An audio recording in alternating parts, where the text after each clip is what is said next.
விழியில் விழுந்தேன் உயிரில் கலந்தாய். அத்தியாயம் 2. பிரம்மாண்டமாக காட்சியளித்தது அந்த வீடு. அரண்மனை என்று சொன்னாலும் தப்பில்லை. பல ஏக்கர்களை முழுங்கி இருந்தது அந்த வீடு. வீட்டைச் சுற்றிலும் பல ஏக்கர் கணக்கில் பூ தோட்டம், கனித்தோட்டம் அமைக்கப்பட்டிருந்தது. கணக்கானோர் வந்து போய்க் கொண்டிருந்தனர். எத்தனை பேர் வந்தாலும் வயிறார சாப்பிட எந்நேரமும் சமையல் ஒரு பக்கம் நடந்து கொண்டே இருந்தது. வந்தவர்களை காத்திருக்க வைக்காமல் தொடர்ந்து பந்தி நடந்து கொண்டே இருந்தது. இன்னைக்கு என்ன விசேஷம்? பெரிய வீட்டில் தடபுடலாக விருந்து நடந்துட்டுருக்கு. ஒரு புதியவர் கேட்க, அதுவா நம்ம அம்மாவோட பேரனுக்கு இன்னைக்கு பிறந்த நாள். அதை வருஷம் இப்படி தான் தடபுடலாக கொண்டாடுவாங்க. இன்னைக்கு இங்கே மட்டும் அன்னதானம் இல்லை, சுற்றி இருக்க எல்லா ஊர்களில் இருக்க கோயில்கள்லையும் இன்னைக்கு முழுசும் அன்னதானம் நடக்கும். அது மட்டும் இல்லை, இன்னைக்கு ஏழைங்களுக்கு துணி பணம் எல்லாம் கொடுப்பாங்க என விளக்கினார் அவர். பந்தி நடந்து கொண்டிருக்க அங்கு வந்தார் சரஸ்வதி. அனைவரும் எழுந்து நின்று அவருக்கு மரியாதை தந்தனர். எல்லாரும் உட்காந்து சாப்பிடுங்க, வயிறார வேணுன்றதை கேட்டு வாங்கி சாப்பிடுங்க என்றார் சரஸ்வதி. இங்கே நல்லா இருக்கணும்மா என வயதான ஒருவர் சொல்ல, எனக்கு என்னம்மா, என் பேரன் நல்லா இருக்கணும்னு வாழ்த்துங்க, அது போதும். உன் பேரனுக்கு என்னம்மா, 100 வருஷம் நல்லா இருப்பான் என கண்கலங்க வாழ்த்தினார் அந்த வயதானவர். கோவிலில் இன்று சிறப்பு பூஜைக்கு ஏற்பாடு செய்திருந்ததால் அங்கு சென்றார் சரஸ்வதி. அவர் செல்லும்போது அனைத்தும் தயார் நிலையில் இருக்க அவரை வரவேற்றார் ஐயர். அங்கு வந்த குருஜி சரஸ்வதியிடம், என்னம்மா நீங்கள் மட்டும் வந்திருக்கீங்க, உங்கள் பேரன் வரலையா என கேட்டார். இல்லை சாமி, உங்களுக்கு தான் தெரியுமே அவனுக்கு கடவுள் நம்பிக்கை இல்லைன்னு. எவ்வளோ குட்டம், வரமாட்டேன்னு பிடிவாதமாக சொல்லிட்டான் சாமி என்றார் வருத்தத்துடன். நான் உங்ககிட்ட ஏற்கனவே சொன்னதுதாம்மா, உங்கள் பேரனுக்கு அவர் ஜாதகப்படி 27வது வயசுலேருந்து கண்டம் ஆரம்பிக்குது. அதுக்கு இந்தந்த பரிகாரம்லாம் செய்யணும்னு சொன்னேன்ல. இன்னைக்கு அவருக்கு 27வது பிறந்த நாள். இன்னைக்கு வரலன்னா எப்படிம்மா என கேட்டார் குருஜி. நான் என்ன குருஜி பண்ணுறது, அவனுக்கு 5 வயசாக இருக்கப்ப நீங்கள் இப்படி சொன்னீங்க. அப்போ இருந்து இதெல்லாம் நான் பண்ணிட்டு தான் வரேன். ஆனால் அவன் கொஞ்சம் கூட எசைஞ்சு கொடுக்க மாட்டேங்கிறானே, எனக்கு பயமாக இருக்குது சாமி என சரஸ்வதி கண் கலங்கினார். பயப்படாதீங்கம்மா, பிரச்சனையை தர கடவுள் அதுக்கான வழியையும் கண்டிப்பாக கொடுப்பாரு என சொல்லிய குருஜி கண்களை மூடினார். சில நிமிடம் கழித்து கண் விழித்த குருஜி, உங்கள் பேரனுக்கு கண்டம் இருக்கிறது உறுதி. இவ்வளோ காலமும் நீங்கள் செஞ்ச பரிகாரம் வீண் போவாது. உங்கள் பேரனை காப்பாற்றுறதுக்கு ஒருத்தி வருவா. உங்கள் பேரனை அவள் மாற்றுவா. அவளே அவனுக்கு துணையாகவும் மாறுவா. அவளால் உங்கள் வம்சம் தழைக்கும். நீங்கள் கவலைப்படாமல் போங்க குருஜி சொல்ல அவர் காலில் விழுந்து ஆசிர்வாதம் வாங்கினார் சரஸ்வதி. சாமிக்கு அபிஷேகம் நடக்க அங்கு சென்றார். மகிழ்மித்ரன்ற பேருக்கு அர்ச்சனை பண்ணுங்க என்றார் சரஸ்வதி. பூஜை முடிந்து பூஜாரி அவரிடம் ஆராதனை தட்டை நீட்ட சரஸ்வதி அதை கும்பிடும்போது தீபம் அணைந்தது. உங்கள் பேரனுக்காக நடக்கிற பூஜை இது. இதில் இப்படி அபசகனமாக நடக்கிறது எனக்கு என்னமோ சரியாக படல. எதுக்கும் அவரை கொஞ்சம் பார்த்து சூதனமாக இருந்துக்க சொல்லுங்கோ என்று விட்டு சென்றார் பூஜாரி. அவர் சொன்னதை கேட்டு கலக்கமடைந்த சரஸ்வதி தன் பேரனுக்கு கால் செய்தார். அது நாட் ரீச்சபிள் என வர அவரது பயம் அதிகமாகியது. அழகான விடியல், குளிரான காற்று, மேகம் மூடிய வானம், முகம் காட்ட துடிக்கும் சூரியன் என இயற்கை அழகு தாண்டவமாட ரம்மியமாக காட்சியளித்தது ஏழைகளின் அரசி என அழைக்கப்படும் ஏற்காடு. இதையெல்லாம் ரசிக்கும் நிலையில் அவள் இல்லை. பஸ்ஸிலிருந்து இறங்கியவள் என்ன பண்ணுவது என யோசனையில் இருந்தாள். அப்போது புழுதி பறக்க ஒரு கார் வந்து அவளின் முன்னால் அரை அடி கேப்பில் சடன் பிரேக் போட்டு நிற்க அவள் பயந்தே போனாள். கூலிங் கிளாஸ் போட்டுக்கொண்டு ஸ்டைலாக இறங்கினான் அவன். கயலின் அருகில் சென்றவன் அவள் கையில் வைத்திருந்த பேக்கை பிடுங்கிக் கொள்ள அதை கண்டு மேலும் அதிர்ந்து போனாள் அவள். அவளது மிரண்ட கண்களை பார்த்தவன், என்ன கண்ணெல்லாம் பேசுது என்றவன் கண்ணடிக்க, யாருடா நீ என்பது போல் அவனை பார்த்தாள் கயல். நீ என்ன ஊமையா, கண்ணாலேயே பேசுகிற, வாயை திறந்து பேச மாட்டியோ என அவன் நக்கல் அடிக்க, வந்து பேக்கை பிடுங்கியது மட்டுமில்லாமல் தன்னை நக்கல் அடிப்பவனை முறைத்து பார்த்தவள், ஹலோ, யார் நீங்கள், எதுக்கு வம்ப பண்ணிகிட்ருக்கீங்க, என் பேகை கொடுங்க என்றவள் அவனது கையில் இருந்த பேக்கை பிடுங்கினாள். நீங்கள் விஷாலி தானே என அவன் சந்தேகமாய் கேட்க, இல்லை என்று தலையாட்டினாள் கயல். ஓ, அப்போ உங்கள் பேர் என்ன என்றான் அவன். முன்ன பின்ன தெரியாதவங்கிட்டெல்லாம் என்னால் பேர் சொல்ல முடியாது. நீங்கள் தேடி வந்த ஆள் நான் இல்லை, நீங்கள் போகலாம் என அவள் முகத்தில் அடித்தது போல் சொல்ல அதை கேட்டு சிரித்தவன், நல்ல பாலிசி, ஐ எம் சாரி, எங்கள் வீட்டில் வேலை செய்கிறவங்க பேத்தி ஊர்லேருந்து வராங்கன்னு என்னை போய் கூட்டிகிட்டு வர சொன்னாங்க. இங்கே நீங்கள் மட்டும்தான் கையில் பேக்கோடு நின்றுட்டு இருந்தீங்க, அதான் நீங்கன்னு தப்பாக நினச்சிக்கிட்டேன் என்றான் அவன். அவனின் பின்னால் நின்றிருந்த இன்னொரு பெண் அவனின் முன்னால் வந்து அண்ணா என கூப்பிட அவன் திரும்பி பார்த்தான். நீங்கள் அர்ஜுன் அண்ணா தானே என அவள் கேட்க அவன் தலையாட்டினான். அண்ணா, நான் தான் விஷாலி, எங்கள் தாத்தா தான் உங்கள் வீட்டில் வேலை செய்கிறாரு. ஸ்கூல் முடிஞ்சதும் இங்கேருந்து காலேஜ் போய்க்கலான்னு பெரிய அம்மா சொன்னாங்கன்னு கிளம்பி வந்துட்டேன் என அவள் விவரம் சொல்ல அவன் முகத்தில் அசடு வழிந்தது. சிரித்துக்கொண்டே கயலை பார்த்தவன், நான் தேடி வந்த பொண்ணு இவங்க தான், ஐ எம் சாரி, உங்களை டிஸ்டர்ப் பண்ணிட்டேன் என அவன் மன்னிப்பு கேட்க, இட்ஸ் ஓகே என்றவள் தன் பேக்கை எடுத்துக்கொண்டு சென்றாள். போகும் அவளையே வைத்த கண் எடுக்காமல் பார்த்து கொண்டிருந்தான் அர்ஜுன். சரஸ்வதியின் மனம் ஒரு நிலையில் இல்லை. பேரனுக்கு பலமுறை ஃபோன் செய்தும் அவன் எடுக்காததால் பதட்டத்தில் இருந்தார். அவர் இன்னமும் வீட்டிற்கு செல்லாமல் கோவிலில் இருப்பதை பார்த்த பூஜாரி அவரிடம் சென்றார். என்னம்மா, நீங்கள் இன்னும் கிளம்பலையா? இல்லை சாமி, எனக்கு என்னமோ மனசு பதட்டமாகவே இருக்குது. என் பேரனுக்கு ஃபோன் பண்ண எடுக்கவே மாட்டேங்கிறான். பயமாக இருக்குது சாமி என கலக்கத்துடன் சொன்னார் சரஸ்வதி. அதை கேட்ட பூஜாரி, அம்மா, 27 வயது ஆரம்பமானதும் உங்கள் பேரனுக்கு கண்டம் இருக்கிறது உண்மைதான். அதுக்குன்னு அது இன்றைக்கே நடக்கணும்லாம் இல்லை. 27 வயசு முடிகிற கடைசி நாள் கூட அது நடக்கலாம். அதுக்குன்னு நீங்கள் இப்படி மனசு தளர்ந்து போய் இருந்தால் எப்படிம்மா? நீங்கள் கவலைப்படாமல் போங்க, அந்த அம்பாள் எல்லாத்தையும் பார்த்துப்பா என்றார் பூஜாரி. உங்கள் வார்த்தை பலிச்சா ரொம்ப சந்தோஷம் சாமி, அந்த அம்மனை நம்பி தான் இருக்கேன் என்றவர் மறுபடியும் சன்னதிக்குள் சென்றார். வீட்டை கண்டுபிடிக்க அவளுக்கு அவ்வளவு சிரமம் இருக்கவில்லை. சரஸ்வதி அம்மா என்று சொன்னதும், ஓ, பெரிய வீட்டுக்கு வந்திருக்கீங்களா என்ற ஒருவர் அவளை வீட்டிற்கே கொண்டு வந்து விட்டுவிட்டு சென்றார். பெரிய வீடு என்று அவர் சொன்னதற்கு ஏற்றது போல் இருந்தது அந்த வீடு. வெளிவாசலிலிருந்து ஒரு 10 நிமிட பயணத்திற்கு உள்ளே வந்தால் இருந்தது அவ்வளவு பெரிய பங்களா. சுற்றியும் தோட்டம். அங்கிருந்த இயற்கை சூழல் அனைத்தும் அவளுக்கு மிகவும் பிடித்தது. சுற்றிலும் பார்வையிட்டபடி உள்ளே நடந்து போனாள் கயல். அங்கு வேலை செய்து கொண்டிருந்த ஒரு பெரியவர் அவளை பார்த்து, யார் மணி, யாரை பார்க்கணும் என்று கேட்டார். ஐயா, இங்கே சரஸ்வதி அம்மாவை பார்க்கணும். அம்மாவை பார்க்க வந்திருக்கீங்களா? அம்மா வெளியே போயிருக்காங்க, நீங்கள் உள்ளே போய் காத்துருங்க என்றார் அவர். அவரிடம் தலையசைத்து விட்டு உள்ளே சென்றாள் கயல். வீட்டின் முன் போய் நின்றவள், உள்ளே போலாமா, என்ன பண்ணுறது என அவள் யோசனையில் இருக்க, ஹலோ என்று பின்னாலிருந்து குரல் கேட்க திரும்பி பார்த்தவள் அதிர்ந்தாள். நீ எப்படி இங்க என கயல் அதிர்ச்சியுடன் கேட்டாள். அதற்கு சிரித்த அர்ஜுன், ஹலோ, அதை நான் கேட்கணும் என்றான். அவள் புரியாமல் பார்க்க, இது எங்கள் வீடு, நீங்கள் தான் இங்கே வந்திருக்கீங்க, ஸோ நான் தான் உங்களை கேட்கணும் என்றான் அவன். உங்கள் வீடா என்றவள் அவனை சந்தேகமாக பார்க்க, அட ஆமாங்க. சரி, நீங்கள்? சரஸ்வதி அம்மாவை பார்க்கணும். எங்கள் பாட்டி தான் அவங்க. ஓ, அவங்கள தான் அப்போ பார்க்கணும். அவங்க வெளியே போயிருக்காங்க, இப்போ வந்துடுவாங்க, நீங்கள் உள்ளே வாங்க என்றான் அர்ஜுன். இல்லை பரவாயில்ல, நான் இங்கேயே வெயிட் பண்ணுறேன். அட வாங்க, நீங்கள் வெளியில் நின்றுட்டு இருந்தால் பாட்டி திட்டுவாங்க என்று அவன் மறுபடியும் சொல்ல, அதை மறுக்க தோணாமல் உள்ளே சென்றாள். இருவரும் உள்ளே செல்ல போக, நில்லு என குரல் கேட்க கயல் அதிர்ந்து போய் அப்படியே நின்றாள். போச்சு, மாட்ன என்று அர்ஜுன் புலம்ப அவனை புரியாமல் பார்த்தாள் காவ்யா. அவன் உள்ளே பார்க்கும்படி ஜாடை செய்ய அவள் திரும்பி பார்த்தாள். 3 வயது இளந்தளிர் ஆராதனா தான் அவனை முறைத்தபடி நின்று கொண்டிருந்தாள். அவள் முன் சென்று கீழே மண்டியிட்டு அமர்ந்தவன், என்னாச்சு டார்லிங், ஏன் கோவமாக இருக்கீங்க என கேட்டான். அவன் தலையில் கொட்டிய ஆராதனா, ஐஸ்கிரீம் கேட்டேன்ல, என்னை தூங்க வச்சுட்டு ஏமாத்திட்டு எங்கே போயிட்டு வர என அவள் கோபமுடன் கேட்டாள். காதில் கை வைத்து கொண்டே, ஐ எம் சாரி டார்லிங், ஒரு இம்பார்ட்டண்ட் ஒர்க் வந்துடுச்சு, அதான் போயிட்டேன் என்று அவன் கெஞ்ச, அவன் தலையில் மீண்டும் கொட்டியவள், உனக்கு என்ன வேலை, நீ வெட்டியாக தானே இருக்க, சின்ன பிள்ளைன்னு என்னை ஏமாத்துறியா என முட்டை கண்களை உருட்டி அவள் கேட்க, அதை பார்த்த கயல் சிரித்தாள். அவள் சிரிப்பதை பார்த்த ஆராதனா, நீ போ, நீ வா என அர்ஜுனை போகச் சொல்லி கயலை கூப்பிட்டாள். தப்பித்தோம் பிழைத்தோம் என அர்ஜுன் எழுந்திருக்க கயல் அப்படியே நின்றிருந்தாள்.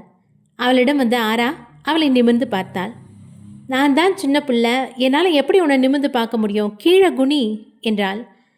கயல் அர்ஜுனை பார்க்க, அவங்க சொல்கிறத செய்யுங்க, இல்லைன்னா என்ன பண்ணுவாங்கன்னே தெரியாது என பயமுறுத்த சட்டென்று கீழே முட்டிக்கால் போட்டு நின்றாள் கயல்.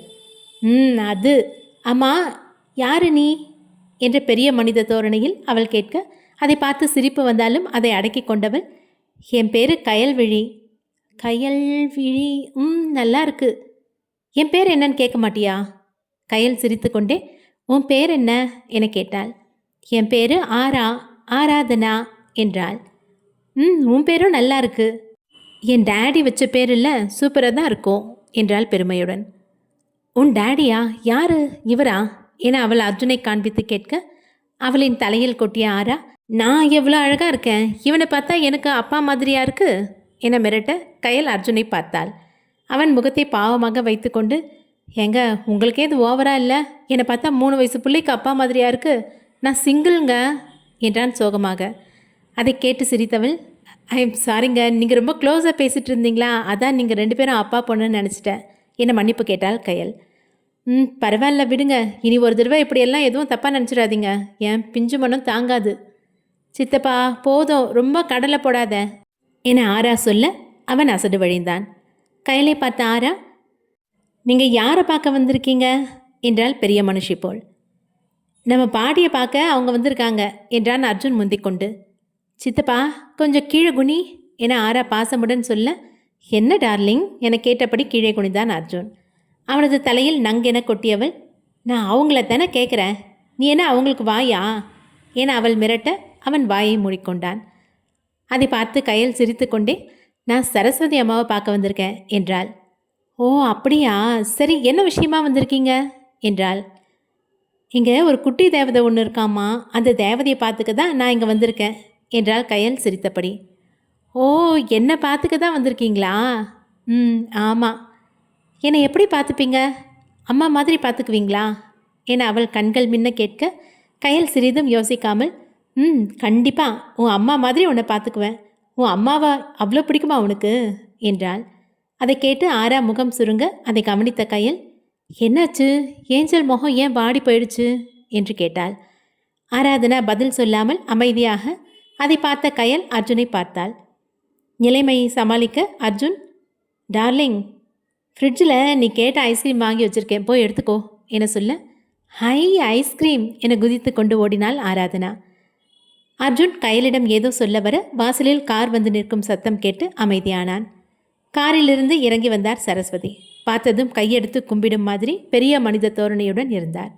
உள்ளே வந்தவர் கயலை யார் என்று தெரியாமல் பார்க்க, பாட்டி உங்களை பார்க்க தான் வந்திருக்காங்க என்றான் அர்ஜுன். உக்காருமா, என்ன விஷயமா என்னை பார்க்க வந்திருக்க என்றார் கனிவுடன். லெட்டரை எடுத்து அவரிடம் நீட்டினாள் கயல். அவர் கேள்வியுடன் அதை வாங்கியவர் கவரை பிரித்து படித்தார். கயல் அவர் முகத்தை பார்த்தபடியே எதிர்பார்ப்புடன் அமர்ந்திருக்க அதை பார்த்த சரஸ்வதி லெட்டரை மடித்து வைத்துவிட்டு மீண்டும் அவளை பார்த்து சிரித்தார். சரிம்மா, நீ எதுக்கும் கவலைப்பட வேணாம், இங்கே தங்கிக்கோ, இங்கே உனக்கு எந்த ஆபத்தும் இருக்காது.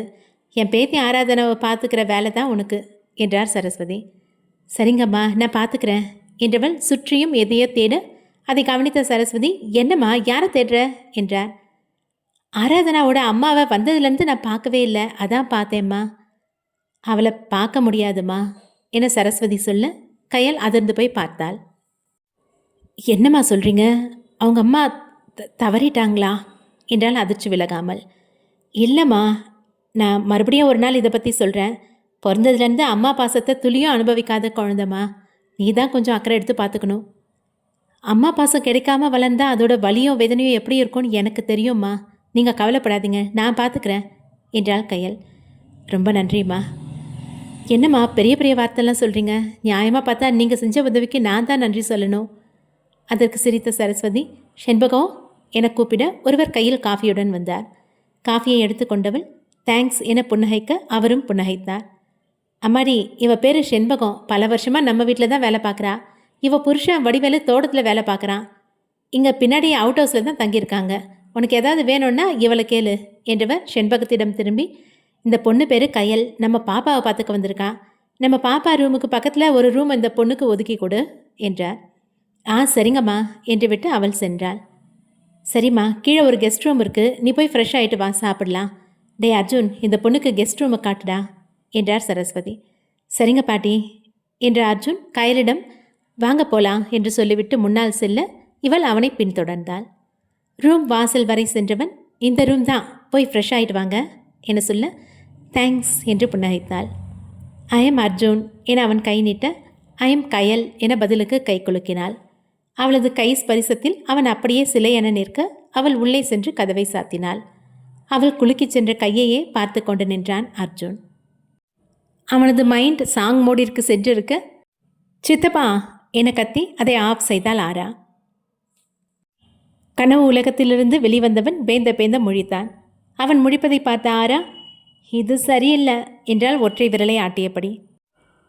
எது சரியில்லை என கேட்டுக்கொண்டே உள்ளே வந்தான் மித்ரன். அவனை கண்டதும் அப்பா என கத்திக்கொண்டே ஓடிச் சென்றாள் ஆரா. அவளை வாரி அணைத்து கொண்டவன் அவளை மேலே தூக்கி போட்டு கொஞ்சினான். அங்கு வந்த சரஸ்வதி அவர்கள் இருவரையும் பார்த்து புன்னகைத்தார். எப்போப்பா வந்த? இப்போ தான் பாட்டி என்றவன் ஆராவை இறக்கிவிட்டான். என்னை ஆசிர்வாதம் பண்ணுங்க பாட்டி என அவரது காலில் விழ, நல்லா இருப்பா, தீர்க்க ஆயுசோடு இருக்கணும் என்றார் கண்கள் கலங்க. கண்களை துடைத்து கொண்டவர், உனக்கு ஃபோன் பண்ண நீ எடுக்கவே இல்லையேப்பா என்றார் கவலையுடன். ஃப்ளைட் ஏறிட்டனால ஃபோனை ஆஃப் பண்ணிட்டேன் பாட்டி. சரிப்பா, போய் ஃப்ரெஷ் ஆகிட்டு வா, சாப்பிடலாம். ஓகே பாட்டி என்றவன் ஆராவை தூக்கி கொண்டு மேலே தனது அறைக்கு சென்றான். அப்பாடா, எப்படியோ தப்பிச்சேன் என அர்ஜுன் நிம்மதி பெருமூச்சு விட, டேய் ஏண்டா இப்படி நின்றுட்டுருக்க, நீயும் வா போய் சாப்பிடலாம் என்று விட்டு சென்றார் சரஸ்வதி. ரூமிற்கு வந்த கையல் பெட்டியை ஒரு ஓரமாக வைத்துவிட்டு அங்கிருந்த பெட்டில் அமர்ந்தாள். அவளுக்கு அப்போதுதான் நிம்மதி மூச்சு விட முடிந்தது. கடவுளே, உங்களுக்கு ரொம்ப நன்றி. என ஒரு பாதுகாப்பான இடத்துல கொண்டு வந்து விட்டுருக்கீங்க. எனக்கு எப்பவும் துணையாக இருக்கணும் கடவுளே என்று மனமாற வேண்டியவள் மாற்று உடை எடுத்துக்கொண்டு குளிக்கச் சென்றாள்.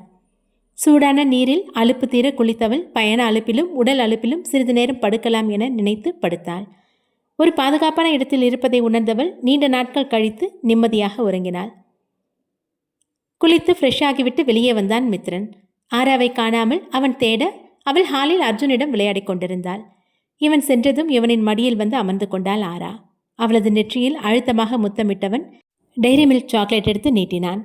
ஹை சாக்கி என வாங்கியவள் அவனது கழுத்தை கட்டிக்கொண்டு அவனது கன்னத்தில் முத்தமிட்டாள். அவள் அதனை பிரித்து சாப்பிட, போன விஷயம் என்னாச்சுனா அர்ஜுன் கேட்டான். யாருன்னு தெரியல, டைம் கொடுத்துட்டு வந்திருக்கேன், பார்க்கலாம். இங்கே ஒன்றும் ப்ராப்ளம் இல்லைல்ல? இல்லைண்ணா, நாளைக்கு இன்டர்வியூக்கோ டேட் கொடுத்துருக்கோம். மித்ரன் நெற்றியை சுருக்க, அதாண்ணா உன் பிஏ மேரேஜ்னு ரிசைன் பண்ணுறாங்கல்ல, அதுதான் புது ஆளுக்கு. ஓ ஓகே ஓகே, சரியா என்னென்னு பார்த்து விசாரித்து ஆள் எடுக்கணும், யாரையும் நம்ப முடியல. நானே நாளைக்கு இன்டர்வியூ எடுக்கிறேன் என்றான் மித்ரன். சரிங்கண்ணா. சுற்றியும் பார்த்த மித்ரன், என்ன வீட்டில் யாரையும் காணோம் என்றான்.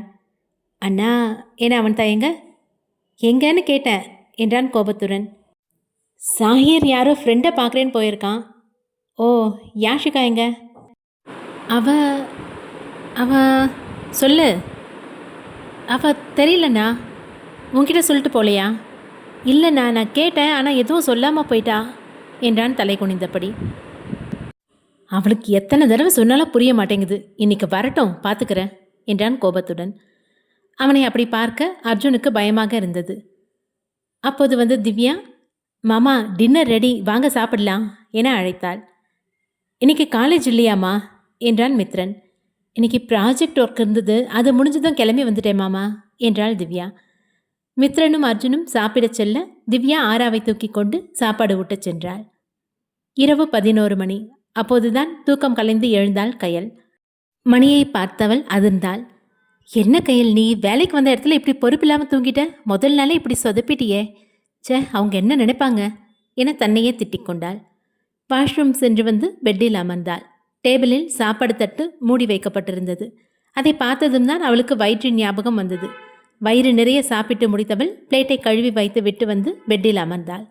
தூக்கம் வராமல் போகவே ஆராவை பார்க்கலாம் என வெளியே வந்தாள். ஆராவின் ரூம் மேலே இருக்கிறது என ஞாபகம் வர மேலே செல்ல படியேறினாள். அப்போது கீழே ஒரு ரூமில் லைட் எரியவே அங்கு சென்றாள். சரஸ்வதி தான் தூக்கம் வராமல் புக் படித்து கொண்டிருந்தார். கதவு வரை சென்றவள் உள்ளே செல்லலாமா வேண்டாமா என தயங்கி நின்றாள். அவளை பார்த்த சரஸ்வதி, உள்ளே வாமா, ஏன் அங்கேயே நின்றுட்ட என அழைக்க உள்ளே சென்றாள். என்னம்மா, நல்ல தூக்கம் போல என்று சிரித்தார் சரஸ்வதி. அது சாரிம்மா என அவள் குற்ற உணர்வுடன் சொல்ல, அட இதுக்கு எதுக்கு சாரியெல்லாம் சொல்லிட்டு இருக்க? செண்பகம் உன்னை சாப்பிட எழுப்ப வந்தா, நீ நல்லா அசந்து தூக்கிட்டு இருந்ததா சொன்னா. நான் தான் எழுப்ப வேணா, சாப்பாட்டை கொண்டு போய் வச்சுட்டு எழுந்ததும் சாப்பிடட்டும்னு சொன்னேன். ஆமாம்மா, ரொம்ப நாள் கழித்து நிம்மதியாக தூங்கினேன். இப்போ தான் எந்திரிச்சேன். தூக்கம் வரல, அதான் ஆராவை பார்க்கலாம்னு வந்தேன். இந்த ரூமில் லைட் எரிஞ்சதை பார்த்துட்டு இங்கே வந்தேன். நீங்கள் தூங்கலையா? இல்லைம்மா, வயசாகுதில்ல, நைட்டு தூக்கம் வர்றதில்ல, அதான் புக்கு படிப்பேன், அப்புறம் அப்படியே தூங்கிடுவேன் என்றார் சரஸ்வதி. நான் வேணும்னா படிக்கட்டுமாம்மா, நீங்கள் படுத்துட்டே கேளுங்க. உனக்கு எதுக்குமா சிரமம்? இதில் என்னம்மா இருக்குது? எனக்கும் தூக்கம் வரல, கொடுங்க நான் படித்து காட்டுறேன், நீங்கள் படுங்க என்ற கையில் அவர் படுத்ததும் படிக்க ஆரம்பித்தாள். ஆராவை தூங்க வைத்துவிட்டு வெளியே வந்தான் மித்ரன். அவனுக்கு தகவல் சொல்லும் நபரிடமிருந்து அந்த நேரத்தில் ஃபோன் வர யோசனையுடன் அதை எடுத்தான். ஹலோ. Hello sir. சொல்லுங்கள், என்ன இந்த நேரத்தில்? சார், மும்பை பிரான்ச்சில் நடந்த மோசடிக்கு அந்த KK group of companies owner Karthik தான் காரணம் சார் என்றான் அவன். என்ன தேவ் சொல்கிறீங்க? உண்மையா? நல்லா தெரியுமா என்றான் கோபத்துடன். எஸ் சார், நல்லா விசாரிச்சிட்டோம். அவர் தான் காரணம். பட் ப்ராப்பர் எவிடன்ஸ் இன்னும் கிடைக்கல. ஓகே தேவ், சீக்கிரமாக எவிடன்ஸ் கண்டுபிடிங்க, அப்புறம் இருக்கு அவனுக்கு என்றான் கொலை வெறியுடன். Okay sir. சார், அப்புறம் இன்னொரு முக்கியமான இன்ஃபர்மேஷன். என்ன தேவ், சொல்லுங்க. அவர் மும்பையில் மட்டும் இல்லாமல் அங்கேயும் ஆள் அனுப்பி வேவு பார்க்க அனுப்பியிருக்கிறதா ஒரு தகவல் வந்திருக்கு. என்ன சொல்கிறீங்க? ஆமாம் சார், ஒரு பொண்ணை அனுப்பி வச்சிருக்காராமா. அது கம்பெனிக்கா இல்லை வீட்டுக்கான்னு சரியா தெரியல சார். எதுக்கும் கொஞ்சம் கவனமாக இருங்க என்று எச்சரித்தான் தேவ். ஓகே தேவ், இனி நான் பார்த்துக்கிறேன். நீங்கள் சீக்கிரமாக அந்த எவிடன்ஸை கண்டுபிடிங்க என்றவன் ஃபோனை கட் செய்தான். அவனது யோசனை முழுவதும் தேவ் கடைசியாக சொன்ன விஷயத்திலேயே இருந்தது. சரஸ்வதி தூங்கிவிட புக்கை மூடி வைத்தவள் அவருக்கு பெட்ஷீட் போர்த்தி லைட்டை ஆஃப் செய்துவிட்டு வெளியே வந்தாள். நேராக ஆராவின் அறைக்கு சென்றாள். ஆரா நன்றாக தூங்கிக் கொண்டிருப்பதை பார்த்தவள் அவளது நெற்றியில் முத்தமிட்டு வெளியே வந்தாள். ஆராவின் ரூமிற்கு வலதுபுறமாகத்தான் மித்ரன் ரூம் இருந்தது. அவனது அறைக்கு முன்னால் நின்றுதான் அவன் ஃபோன் பேசிக் கொண்டிருந்தான். ஆராவின் ரூமிலிருந்து யாரோ வெளியே போவது தெரிந்தது. இருட்டில் முகம் தெரியாததினால் யார் என்று பார்க்க சென்றான். ரூமிலிருந்து வெளியே வந்தவள் தனது அறைக்கு செல்ல பின்னாலிருந்து அவளின் கையை பிடித்து நிறுத்தினான் மித்ரன். அவள் பயந்து போய் திரும்பி பார்த்தாள். அவளை முறைத்து கொண்டு நின்றிருந்தான் மித்ரன்.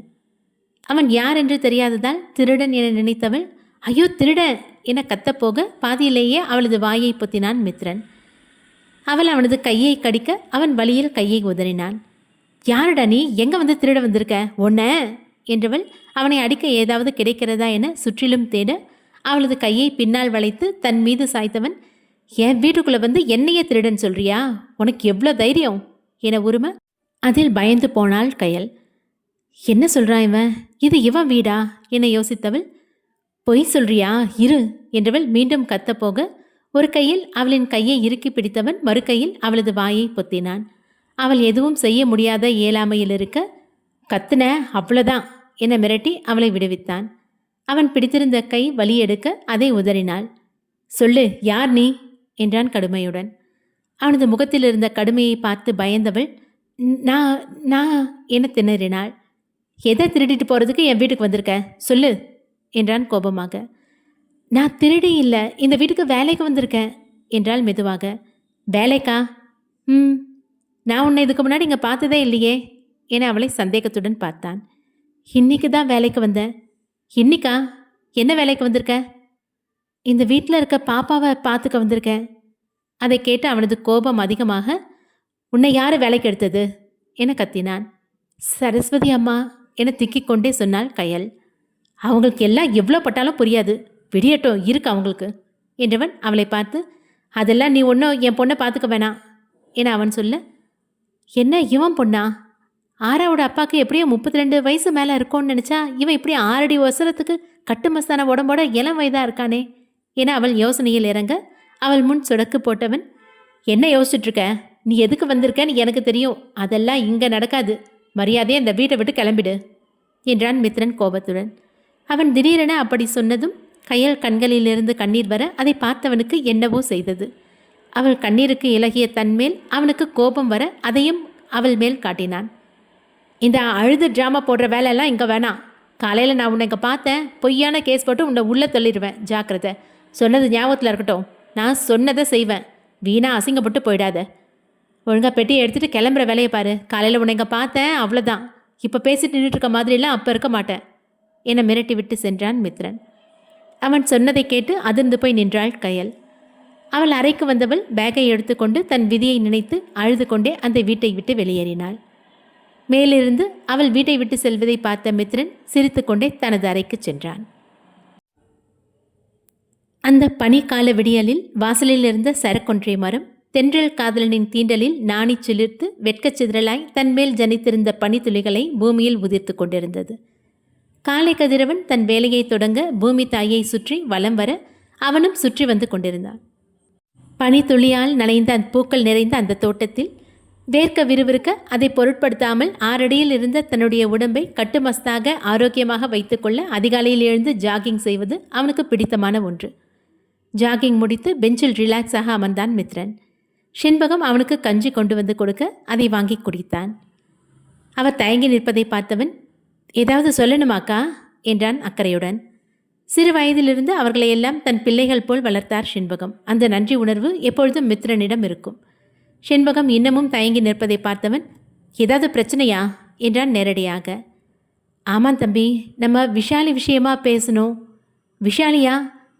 அவள் விஷயம் என்ன? அவளுக்கு ஸ்கூல் படிப்பு முடிஞ்சதில்ல. இனி அடுத்து இங்கே நல்ல காலேஜ் சேர்த்து விடுறது என்னோட பொறுப்பு. நீங்கள் கவலை விடுங்க என்றான் மித்ரன். அது நீங்கள் பார்த்துப்பீங்கன்னு எனக்கு தெரியும் தம்பி, இது வேற விஷயம் என்றவர் ஒரு லெட்டரை எடுத்து அவனிடம் நீட்டினார். கேள்வியுடன் அதை வாங்கி படித்தவன் முகம் கோபத்தில் சிவந்தது. எனக்கு இது பார்த்ததும் உயிரே போன மாதிரி ஆயிடுச்சு தம்பி. இது மட்டும் அந்த ஆளுக்கு தெரிஞ்சா உசிரியே விட்டுருவாரு கண் கலங்கினார் செண்பகம். நல்லா படிக்கிற புள்ளன்னு நினச்சிட்டு இருந்தா அவன் மனசில் இப்படி ஒரு எண்ணமா? அவகிட்ட எதுவும் கேட்டிங்களா? இல்லை தம்பி, நேற்று நைட்டு அவள் புக்கை எல்லாம் எடுத்து வைக்கிறப்ப இந்த லெட்டர் அதில் இருந்துச்சு. பார்த்ததும் அவளை வெட்டி போடுற அளவுக்கு கோபம் வந்துச்சு. ஒரே பொண்ணு தம்பி, மனசு வரல. அவகிட்ட இன்னும் எதுவும் கேட்கல. நீங்கள் தான் ஏதாவது செய்யணும் தம்பி என்று கையெடுத்து கும்பிட, நான் இதை பார்த்துக்கிறேன் விடுங்க. இந்த வயசில் இதெல்லாம் சகஜம்தான். நாம் இதை கரெக்டாக டீல் பண்ணணும், இல்லைன்னா தப்பாக போயிடும். நீங்கள் அவகிட்ட எதுவும் இந்த விஷயமா பேசாதீங்க. வேலைனாக்கும் இந்த விஷயம் தெரிய வேணாம். அந்த பையன் இனி விஷாலி விஷயத்துக்கு வரமாட்டான். கொஞ்ச நாள் போனால் அவளே எல்லாத்தையும் மறந்துடுவா. நான் பார்த்துக்கிறேன், நீங்கள் கவலை விடுங்க. நீங்கள் ஒன்று மட்டும் பண்ணுங்க, அவகிட்ட இன்னும் அதிகமாக பாசம் அக்கறை காட்டுங்க. அவள் தான் உங்கள் உலகம் அப்படின்னு அவளுக்கு புரிய வைங்க. அவள் மனசு தானாக மாறும் என்றான் மித்ரன். சரிங்க தம்பி, சீக்கிரமாக அந்த பையன்கிட்ட பேசுங்க என்று சொல்லிவிட்டு அங்கிருந்து சென்றார் செண்பகம். செண்பகம் சென்றதும் அங்கு வந்தான் அர்ஜுன். குட் மார்னிங்ண்ணா. Good morning. லேட் ஆயிடுச்சு போல இன்னைக்கு? ஆமாண்ணா, சாரி. It's okay. சாஹிர் எழுந்துட்டாண்ணா என கேட்டுக்கொண்டிருக்கும் போதே வந்து சேர்ந்தான் சாஹிர். குட் மார்னிங்ண்ணா என்றான் மித்ரனை பார்த்து. டெய்லி இதே டைமுக்கு தான் எந்திரிக்கிறியா? ஆமாண்ணா. மித்ரனின் கூர்மையான பார்வையை பார்த்தவன், சாரிண்ணா என்றான் தலை குனிந்தபடி. சின்ன பையன் தானே, நான் போக போக சரியாயிடுவான் என்றான் அர்ஜுன். நீ தான் அவனுக்கு சப்போர்ட் பண்ணி அவனுக்கு எடுக்கிற. அவனுக்கு சின்ன வயசா? காலேஜ் ஃபைனல் இயர் படிக்கிறான். இன்னும் அவன் சின்ன பையன் சொல்லியே அவனுக்கு செல்லம் கொடுத்து அவனுக்கு எடுக்கிறது நீயும் பாட்டியும் தான் என மித்ரன் அர்ஜுனை குற்றம் சாட்ட, சாஹிர் இதுக்கும் தனக்கும் சம்மந்தம் இல்லாதது போல் இருந்தான். சரி சரி, காலேஜெல்லாம் எப்படி போகுது? எக்ஸாம்லாம் ஒழுங்காக பண்ணுறியா என்றான் மித்ரன். நல்லா பண்ணியிருக்கேண்ணா. லீவு முடிஞ்சு இன்றைக்கி தான் காலேஜ் ரீஓப்பன். ஓகே, நல்லா படி.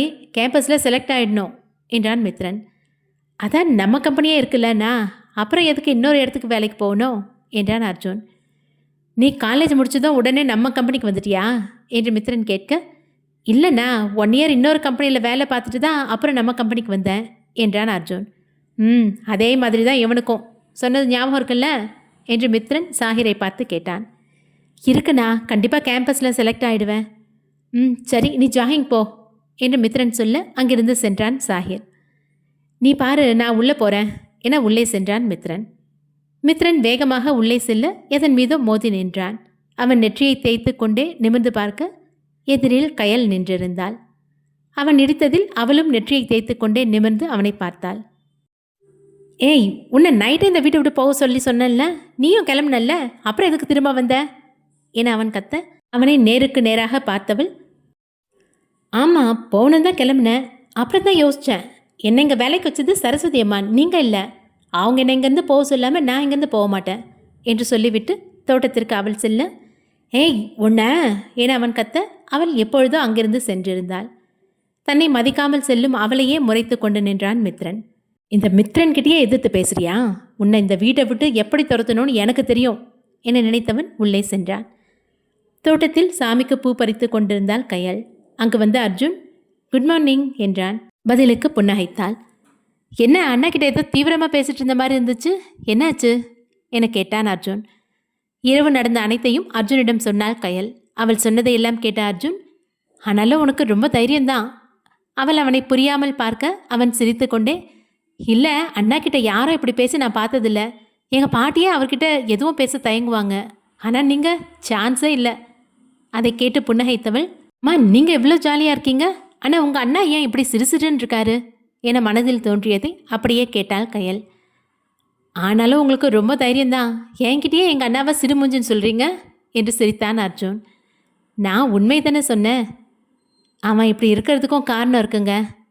அப்படி என்ன காரணம்? நான் அவன் கூட பிறந்த தம்பி இல்லை என அர்ஜுன் சொல்ல, அதை கேட்ட கயல் அதிர்ந்து போய் அவனை பார்த்தாள். உங்களுக்கு இது ஷாக்காக தான் இருக்கும். அண்ணாவோட அப்பா பேர் சக்கரவர்த்தி, பெரிய பிஸ்னஸ்மேன். அவங்க மனைவி சுபத்ரா. பெரியப்பா பிஸ்னஸ்லேயே எப்போவும் மும்முரமாக இருந்ததுனால பெரியம்மாவுக்கு வேற ஒருத்தரோட அஃபேர் வந்து அவங்க கூட போயிட்டாங்க. அதில் பெரியப்பாவுக்கு பெரிய அடி, உடம்பு சரியில்லாமல் போய் சீக்கிரமாகவே இறந்துட்டாரு. அதுலேருந்து அண்ணாவுக்கு பெண்கள்னாலே வெறுப்பு தான் என்றான் அர்ஜுன். ஓ, அதுதான் என்கிட்ட அவ்வளோ கடுமையாக நடந்துக்கிட்டாரா? சரி, அப்போ நீங்கள்? எங்கள் தாத்தாக்கு 2 பசங்க. முதல் பையன் சக்கரவர்த்தி, அடுத்து சங்கர். அவங்க பையன்தான் நான். உங்கள் அம்மா? எங்கள் அம்மா நான் சின்ன வயசாக இருக்கப்போ இறந்துட்டாங்க. எனக்கு சாஹிர்னு ஒரு தம்பி இருக்கான். அப்புறம் என்ன அர்ஜுன் தயங்க. அப்புறம் எங்கள் அம்மா இறந்தப்ப சாஹிர் பிறந்த குழந்த. அவனை பார்த்துக்கணுன்னு எங்கள் அப்பா இன்னொரு கல்யாணம் பண்ணிக்கிட்டாரு. ஓ, அவங்க இல்லையா? நான் வந்ததுலேருந்து அவங்கள பார்க்கவே இல்லையே. அவங்க இப்போ உயிரோடு இல்லை. அப்பாவும் அவங்களும் ஒரு ஆக்சிடெண்ட்டில் இறந்துட்டாங்க. அச்சச்சோ, கேட்கவே கஷ்டமாக இருக்குது. அவங்களுக்கு ஒரு பொண்ணு இருக்கா, பேர் யாஷிகா. அப்புறம் பெரியம்மாவோட அண்ணன் பொண்ணு திவ்யா. அவள் அப்பா அம்மா அவள் சின்ன வயசில் இருக்கப்போவே இறந்துட்டாங்க. பெரியம்மா மேலே கோவம் இருந்தாலும் அவங்க அண்ணன், அதாவது தாய் மாமா மேலே அண்ணாக்கு மரியாதை இருந்துச்சு. அதனால் அவளை அண்ணா இங்கே கூட்டிகிட்டு வந்துட்டாரு. சின்ன வயசுலேருந்து அவளும் இங்கே தான் இருக்கா. இப்படி எங்கள் எல்லாரோட பொறுப்பும் அண்ணா கிட்ட போயிடுச்சு. சின்ன வயசுலேயே ரொம்ப பெரிய பாரத்தை சுமந்தார். எங்களையும் பார்த்துட்டு இவ்வளோ பெரிய நிர்வாகத்தையும் பார்த்துக்கிட்டாரு. அதனாலேயே கொஞ்சம் கடுமையாக இருப்பார். அவரோட கண்டிப்புக்கு பின்னாடி அதை விட அதிகமான அக்கறை இருக்கும். எங்கள் எல்லாருக்கும் அம்மா அப்பா எல்லாமே அண்ணா தான். நாங்கள் தான் அவருக்கு பிள்ளைங்க. எங்களுக்காக கல்யாணமே வேணான்னு பிடிவாதமாக இருக்காரு என்றான் அர்ஜுன் கண்கள் கலங்க. கல்யாணம் வேணான்னு இருக்காரா? ஆராதனா அவரோட பொண்ணு தானே என கேட்டாள் கயல். இல்லை, ஆராதனா அவர் பெத்த பொண்ணு இல்லை என்றான் அர்ஜுன். அதை கேட்டவள் அதிர்ந்து போய் நின்றாள். என்ன சொல்கிறீங்க? ஆமாங்க, மித்ரன் அண்ணாக்கு ஒரு அண்ணா இருந்தார். அன்னைக்கு 9வது மாதம் நடந்துட்டு இருந்துச்சு. அப்போ ஒரு ஆக்சிடெண்ட் ஆகி ஹாஸ்பிட்டலில் கொண்டு போய் சேர்த்தோம். 2 பேரும் இறந்துட்டாங்க. வயிற்றில் இருந்த குழந்தைய மட்டும்தான் காப்பாற்ற முடிஞ்சது. அந்த குழந்தை தான் ஆராதனா. அவளோட தன்னோட பொண்ணை தான் அண்ணா வளர்க்குறான். ஆராதனாவும் அவனை தான் தன்னோட அப்பான்னு நினச்சிட்ருக்கா என்றான் அர்ஜுன். கேட்கவே கஷ்டமாக இருக்குங்க. இந்த சின்ன வயசில் ஆராக்கு இப்படியெல்லாம். ஆரா அம்மா பாசத்துக்கு ரொம்ப ஏங்குறாள்ல. இவருக்காக இல்லைனாலும் ஆராதனாக்காக ஒரு கல்யாணம் பண்ணிக்கலாம்ல. பாவங்க அவ. அண்ணா கல்யாணம் வேணான்னு முடிவு பண்ணதே ஆராதனாவுக்காக தான். என்ன சொல்கிறீங்க? புரியல. கல்யாணம் ஆகி வரவ ஆராதனா கிட்ட அம்மாவா நடந்துக்கலன்னா என்ன பண்ணுறது? முதல்ல பாசமாக இருந்து அப்புறம் தனக்குன்னு ஒரு குழந்தை வரப்ப ஆராவை வெறுத்துட்டா என்ன பண்ணுறது? இப்படி ஆராதனாவை யோசித்து அவளுக்கு அம்மாவும் அப்பாவும் அம்மா நானே இருக்கேன் அப்படின்னு முடிவு பண்ணி கல்யாணமே வேணான்னு சொல்லிட்டான். நாங்களும் எவ்வளவோ போராடி பார்த்துட்டோம். ஒரு கட்டத்துக்கு மேலே இனி இதை பற்றி பேசினா ஆராவை தூக்கிக்கிட்டு இந்த வீடை விட்டு போயிடுவேன்னு சொல்லிட்டான். அதனால் நாங்களும் அதுக்கு மேலே அவனை வற்புறுத்துறதில்ல என்று சொல்லி முடித்தான் அர்ஜுன். அர்ஜுன் சொன்னதையெல்லாம் கேட்ட கயலுக்கு மித்ரன் மீது மரியாதை வந்தது. அப்புறம் இன்னொரு விஷயம். சொல்லுங்க. மித்ரன் அண்ணா அவ்வளோ சீக்கிரமாக யாரையும் நம்ப மாட்டான். அவனுக்கு எதிரிகள் அதிகம். அதனாலேயே புதுசாக பார்க்குறவங்ககிட்ட கொஞ்சம் கடுமையாக நடந்துக்குவான். உங்ககிட்ட அவன் அப்படி நடந்துக்கிட்டதுக்கும் அதுதான் காரணம். நீங்கள் தப்பாக நினச்சிக்காதீங்க. சேச்சே, அதெல்லாம் எதுவும் இல்லைங்க. அவர் மேலே பெரிய மரியாதையே வந்திருக்கு. இந்த காலத்தில் இப்படி ஒரு ஆளான ஆச்சரியமாக இருக்குங்க. அவன் புரியாமல் பார்க்க கயல் சிரித்து கொண்டே தனது கதையை சொல்லி முடித்தாள். நம்ம நாட்டில் பொண்டாட்டி இறந்துட்டா புது மாப்பிள்ளைன்னு ஒரு பழமொழி இருக்குது. அதுவும் அந்த மாப்பிள்ளைக்கு சின்ன பொண்ணு இருந்தால் அதையே காரணம் காட்டி 2வது கல்யாணம் பண்ணி வச்சுருவாங்க. இதெல்லாம் நான் சின்ன வயசாக இருக்கப்பவே நடந்திருக்கு. ஆனால் இந்த காலத்துலேயும் இவர் தான் அண்ணனோட குழந்தைக்காக கல்யாணமே வேணான்னு முடிவு பண்ணி வாழறது ரொம்ப பெரிய விஷயம் என்றாள் கயல். கயலும் அர்ஜுனும் பேசி கொண்டிருக்க ஆராதனா கத்தி கொண்டு வரும் சத்தம் கேட்டது. இருவரும் என்னவென்று திரும்பி பார்க்க மித்ரன் தான் அவளை துரத்தி கொண்டு வந்தான். அப்பா, நோ, இன்னும் கொஞ்ச நேரம் கழிச்சு குளிக்கிறேன் என அவள் ஓட அவன் விடாமல் துரத்தி கொண்டு வந்தான். அவள் கார்டனுக்குள் ஓட அங்கிருந்த ஹோஸை எடுத்து அவள் மீது தண்ணீர் அடித்தான் மித்ரன். ஆராவும் இன்னொரு ஹோஸ் பைப்பை எடுத்து அவன் மீது தண்ணீரை அடித்தாள். அப்பாவும் மகளும் விளையாடுவதை கயலும் அர்ஜுனும் பார்த்து ரசித்தனர். அடுத்த அத்தியாயம் விரைவில். நன்றி.